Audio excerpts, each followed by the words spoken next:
बिस्मिल्लाहिर्रहमानिर्रहीम। आप देख रहे हैं फार्मासिस्ट ऑनलाइन और मैं हूं डॉक्टर रऊफ राना। आज की वीडियो में हम डिस्कस करेंगे सेल्फ मेडिकेशन। अगरचे पाकिस्तान में शरह खानगी बहुत ही कम है, लेकिन अगर कोई भी हमारे यहाँ कोई बीमार हो जाए तो उसे बहुत सारे मशवरे, बहुत सारी अद्वियात डॉक्टर के करीब पास पहुँचने से पहले ही मिल जाती हैं। और जैसे ही कोई एक बंदा बीमार होता है तो उसको इर्द गिर्द वाले, उसके दोस्त अहबाब, उसके रिश्तेदार अपनी बनाई, अपनी इस्तेमाल की हुई आजमूदा, जिसे वो दवाई कहते हैं, वो कहते हैं कि ये इस्तेमाल कर लो और आप ठीक हो जाओगे। इसको सेल्फ मेडिकेशन कहते हैं, जो कि हकीकतन एक बहुत ही गलत चीज़ है जो हमारे यहाँ राइज है।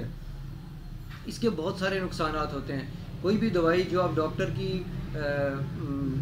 प्रिस्क्रिप्शन, उसकी इजाज़त या उससे मशवरे से के बगैर जो भी इस्तेमाल करते हैं वो इंतहाई नुकसानदेह भी हो सकती है। एक आम चीज़ें जो हम लोग अक्सर घरों में इस्तेमाल करते हैं वो है पेन किलर, जिसे दर्द कुश अद्वियात भी कहा जाता है। अगरचे दर्द कुश अद्वियात भी डॉक्टर या अपने फार्मासिस्ट के मशवरे से ही इस्तेमाल करनी चाहिए, क्योंकि लोगों के पास इतना वक्त या बाज़ औक़ात दर्द इतना शदीद होता है कि वो इतना इंतज़ार नहीं कर सकते कि डॉक्टर की एक लंबी OPD की लाइन में लगें और इतना एक लंबा प्रोसीजर फॉलो करें। इसलिए वो अपने पास से ही जो उनके पास मौजूद होती हैं पेन किलर्स वो इस्तेमाल करते हैं।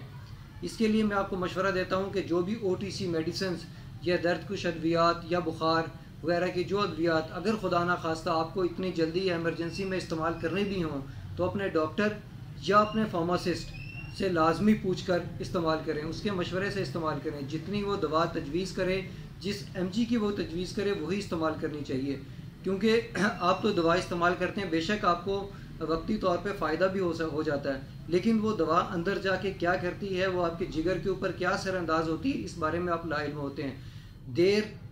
जल्दी या देर वो अपना साइड इफ़ेक्ट ज़रूर दिखा रही होती हैं, क्योंकि दवा की मिकदार और उसकी जो क्वांटिटी है वो हर पेशेंट में दवा की नौइयत, उसकी फ़िज़िकल जिसामत और उसकी उम्र के हिसाब से डिफरेंट हो सकती है। अगर एक दवा एक बंदे के लिए उसके लिए मौसर है तो ये इसका मतलब ये नहीं है कि वो उस जैसी अलामत में दूसरे बंदे के लिए भी वही कारीगर होगी।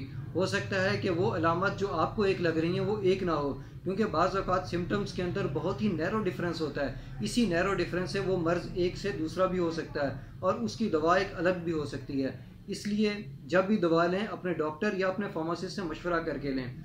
जो दर्द और OTC मेडिसिन हैं वो वहाँ से लें और उस जहाँ पे आपका फार्मासिस्ट आपकी फार्मेसी के ऊपर मौजूद हो।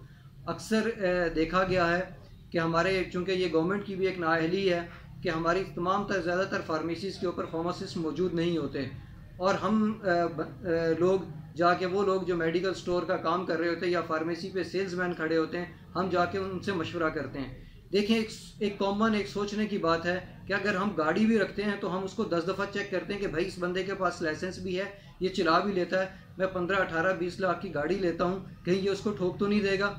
लेकिन मुझे इस बात की कोई परवाह नहीं है कि मेरा 2 साल का बच्चा है, उसको बुखार है, मैं जाके एक मैट्रिक पास एक बंदे से कहता हूँ यार मेरे बच्चे को बुखार है, 2 दिन से बुखार है, इसे कोई दवा दे दो।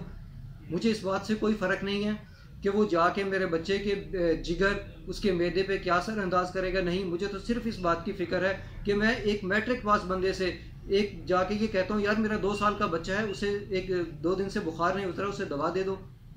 इसलिए जब भी दवा लेनी हो, बच्चे की दवा लेनी हो, तो चाइल्ड स्पेशलिस्ट से रब्ता कीजिए, क्योंकि बच्चे के हार्मोन्स उसके अलग होते हैं, उसका जो प्रोसीजर है वो एक अलग होता है, और हम जाके हमें इस बात का फिक्र नहीं होता। अक्सर सिर्फ ये दर्द और बुखार की ही बात नहीं, बहुत सारे लोग ब्लड प्रेशर, शुगर की दवाइयाँ भी जो होते हैं डॉक्टर की मशवरे के बगैर अपने जो फार्मेसी पे सेल्समैन होते हैं, जो सिर्फ मैट्रिक पास होते हैं, जिसे इस बात का सिर्फ ये अंदाज पता होता है कि उसने दवाई रखनी कहाँ पर है, या उसको ये पता होता है कि उसने दवाई लिखी हुई है और उठाकर वहाँ देनी है।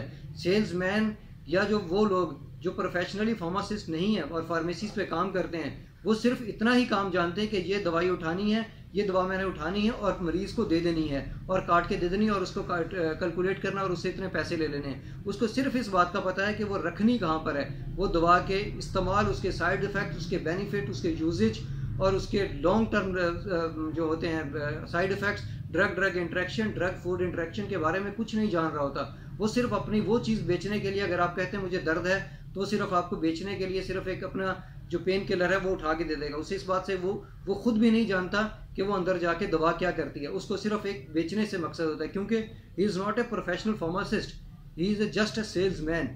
अब हम डिस्कस करते हैं कि वो अंदर जाके नुकसान क्या पहुंचाती हैं। अगर आप एंटीबायोटिक दवाइयाँ बहुत अरसे से इस्तेमाल करते रहे हों तो ये मैदे के बहुत सारे मसाइल भी पैदा करती हैं, और अगर ये दर्द वाली अद्वियात बहुत देर से इस्तेमाल करते रहें बगैर किसी डॉक्टर या फार्मासिस्ट के मशवरे के बगैर आप इस्तेमाल करते रहे हैं, तो ये आपकी किडनी के ऊपर जो एक झिल्ली होती है, जो किडनी का काम, गुर्दे का काम जिस्म से फासद मादों को बाहर निकालना होता है, जब उसके ऊपर एक बर्डन पड़ता है दवा का या वो गलत दवा होती है तो वो और आप उसको काफ़ी अरसे से इस्तेमाल करते रहे हैं तो गुर्दों के बहुत सारे मसाइल पैदा हो जाते हैं। इसमें इसका दी एंड जो होता है किडनी फेलियर की सूरत में आता है। और भी इस तरह के बहुत मसाइल, जिससे स्किन के ऊपर इचिंग हो सकती है, आपका लीवर डैमेज हो सकता है। ये कोई मामूली बात नहीं कि आपने गोली ली और खा ली और आपको आराम आ गया और आपने नेक्स्ट फिर उसके बाद वही किया और दूसरे बंदे को भी इसी का किया, इसी बात का दे दिया क्योंकि ये मैंने दवा खाई है और मुझे आराम आ गया है तो सो आप भी ये दवा खा लीजिए। ऐसा हरगिज़ ना करें, बल्कि इस मैसेज को स्प्रेड करें कि जब भी कोई मसला हो, अपनी सेहत के बारे में हो, तो उसके जो एक्सपर्ट है उससे लें। जब भी हमारी गाड़ी, हमारा बाइक ख़राब होता है हम एक बेहतरीन मैकेनिक के पास जाते हैं। हम ये नहीं कहते कि यार ये जो ऑटो स्पेयर पार्ट वाला जो इसको बेचता है स्पेयर पार्ट उसी को दिखा दें, हम कभी भी ऐसा नहीं करते। हम एक मैकेनिक के पास जाते हैं। क्यों?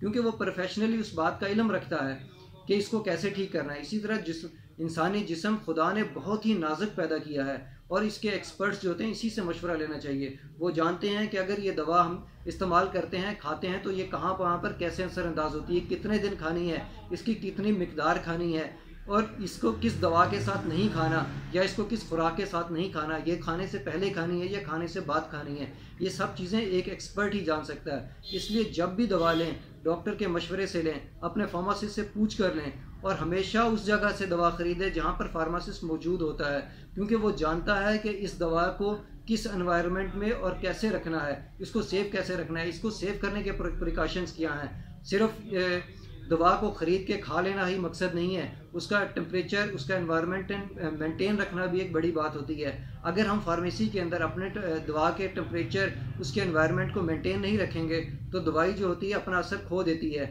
और वो उतना असर नहीं करती जितना वो मौजूद होता है उस दवा के अंदर। ये उस दवा बनाने वाले का या उस कंपनी का कसूर नहीं, ये कसूर आपके उस मेडिकल स्टोर, उस फार्मेसी का है जिसने स्टोर करते हुए उसके जो कंडीशंस है उसको फॉलो नहीं किया। इसलिए इस पैगाम को ज़्यादा से ज़्यादा फैलाएं कि दवा उधर से लें जहाँ पे फार्मासिस्ट हो।